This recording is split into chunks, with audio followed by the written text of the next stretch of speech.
two of us. And so I'm going to tell you a little bit of what I remember of my popo. My popo is the longest lived relative that I have, which is pretty awesome.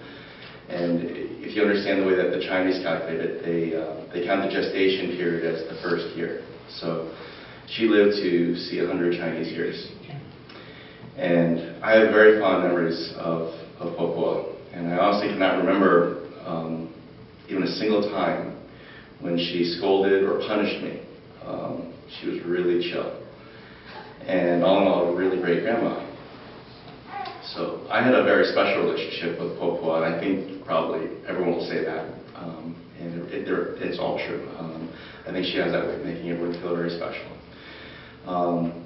So she came to Newton, Massachusetts, where I was born, to help take care of me and my brother when I was first born in 1972. So that's the same year that she came to America.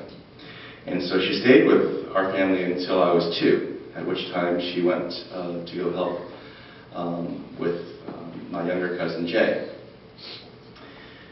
She saved my life when I was just under 1 year old. And on that day, I wasn't feeling very well. So at nighttime, popo wanted to make sure that I was okay, and she took me into bed with her. So in the middle of the night, I stopped breathing, and somehow she noticed that right away. So she quickly ran to get my parents. My dad basically picked me up by my ankles and smacked me on the back until I started breathing again. So then they rushed me to the ER, and everything was just fine. I'm not sure yet. There was a lot of long-term damage that I'm still recovering.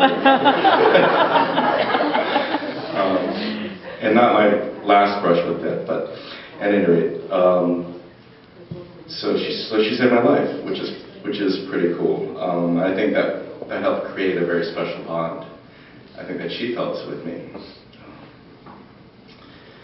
So my mother tells me from the time that I was from 1 to 2 years old, I would wake up in the middle of the night. I was out of the crib by this point. There's a little bumper that keeps me in bed, a little twin bed that I slept in the same room with my brother. And so I would wake up in the middle of the night, slip out of my, break the barrier, slip out of bed, open the door, walk down the hall, crawl into bed with popo. So most mornings you would find me in bed with popo. And then she left to live with my cousin Jay. And then I had to start sleeping in my own bed, in my own room. But I'm betting that popo also missed our sleepovers. So when I was 4, she returned. So that's when she started coming back every now and then for a few weeks or a few months, as she did the rotation between her 3 daughters. So the earliest memory that I have of her actually is when I was 4 and still in Newton, Mass. She came back to visit us, and I could tell when she came back, by the way she hugged me and wouldn't let me go, that we had some special history together. I can recall that she smelled of smoke, and I wanted to break free of that hug so bad. Because it was the first time I smelled smoke. I'm like, oh, can't breathe. But I stayed in the hug, actually, for, I don't know, probably was an hour. She wouldn't let me go because of a familiarity with her that I couldn't explain. And really, if popo had an Achilles heel, you've heard it in Chinese, but for those who don't speak Chinese, I'll say what she said, what my aunt Shun said. If popo had an Achilles heel, it was smoking. And popo struggled with smoking from the time that she was 20, when she was first married. And so in the 1930s, smoking was really fashionable. Hard to imagine, but again, all the glamorous movie stars, they smoked. Smoked on screen, and they made it look so good, right? And it's so not, as we all know now. It's so terrible for you. And thankfully, she managed to kick that habit at the age of 80, 60 years later. And I'm really proud of her for being able to do that. And it's amazing after 6 years of smoking. That's not what got her. She was tough. She's a tough lady. Anyway, I think that day that I first remembered her, she could tell I didn't like the smell of smoke. And so after I think that first day back, she never smoked in front of us again. She would go outside and do it on her own. So without the smell of smoke, it's really easy to love all of her many wonderful traits. She would shower me and all the grandkids with kisses and presents and praise. And she had fun nicknames for my brother and me. One of us was called Xiao Bao Bei, and the other one was Xiao Cao Yan.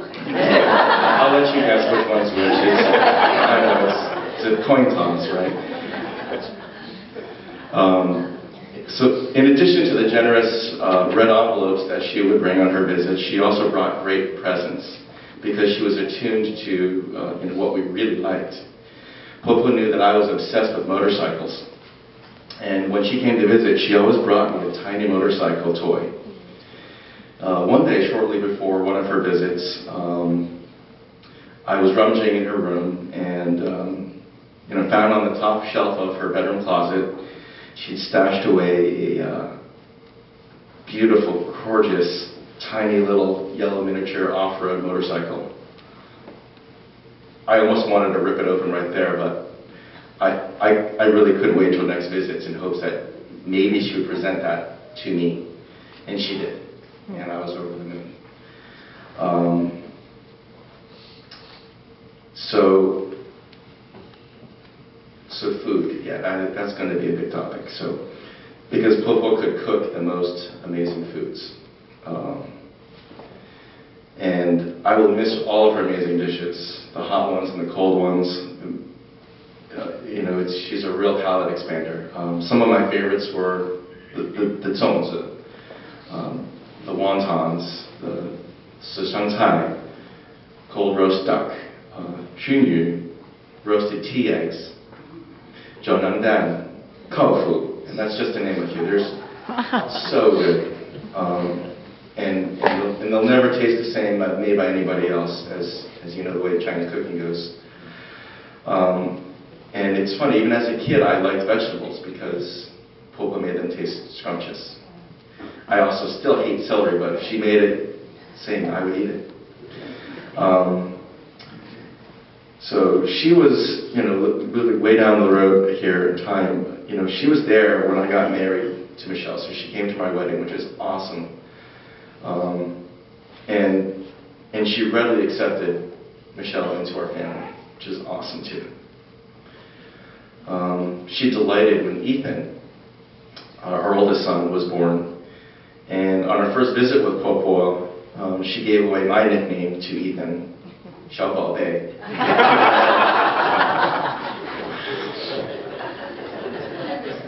She loved his big eyes and bright smile, and would always remark on it. She delighted when George, our youngest son, was born as well. And she always remarked on his jawor, or his dimples, and how incredibly big and deep they were. And she loved to cook for us when we would come, all of us, to visit her in Fremont. The four of us last saw her 5 days before she passed away. I'm grateful that I had the chance to say goodbye. I will miss her food. I will miss the motorcycles. I will miss the nicknames. And I will miss her smile and her pensive, penetrating gaze that she would give you when she would lock in with her kind eyes. I know she would be proud to see all the loving people here that are here to succeed her and carry on her memory and her legacy. Happy 100 years, Popo.